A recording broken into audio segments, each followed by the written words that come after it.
Lightning flashed, thunder roared, rain lashed against the old farmhouse. I huddled closer to my family. We were all scared. The power went out, plunging us into darkness.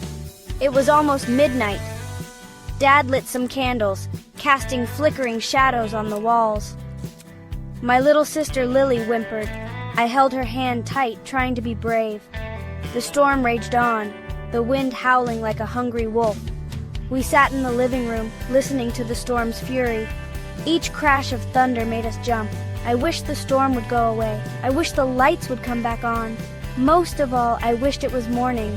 Then my dad told us stories. He told us about brave knights and silly goblins, anything to distract us from the storm. For a little while it worked. I almost forgot to be afraid.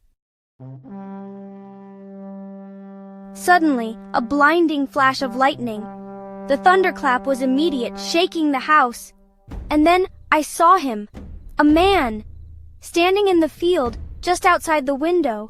He was tall and thin, wearing a long dark coat. His face was pale and gaunt. His eyes were wide, staring right at me. He was close enough to touch, but I knew he wasn't real. He couldn't be. I froze, my heart pounding in my chest. I couldn't breathe. I couldn't scream. I could only stare back at the man in the window. "Dad!" I finally choked out, pointing. He followed my gaze. His face went white.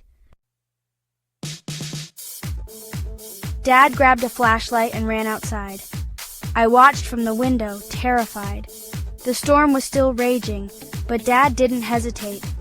He shined the flashlight into the field, searching, but the man was gone. There was no one there. Dad came back inside, soaking wet.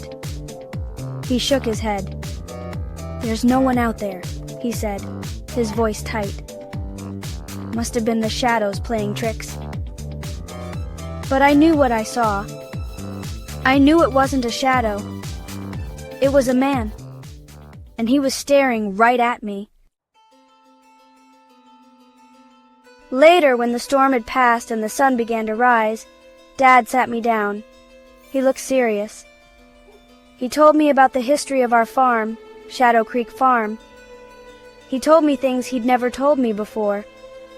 He said that many years ago, a man had lived on our land. He was a hermit, a strange and solitary man. People said he was crazy. And then, one day, he disappeared, vanished without a trace. Some people said he had drowned in the creek during a storm. Others said he had simply run away. But a few, Dad said, whispered that something more sinister had happened. They said something had taken him. I listened to Dad's story, my blood running cold. I thought about the man in the window. Was he the hermit? Had he come back? Or had my imagination, fueled by the storm and the scary stories, played a trick on me? I never saw the man in the window again, but I never forgot him either. And to this day, I can't help but wonder what or who I really saw that stormy night at Shadow Creek Farm.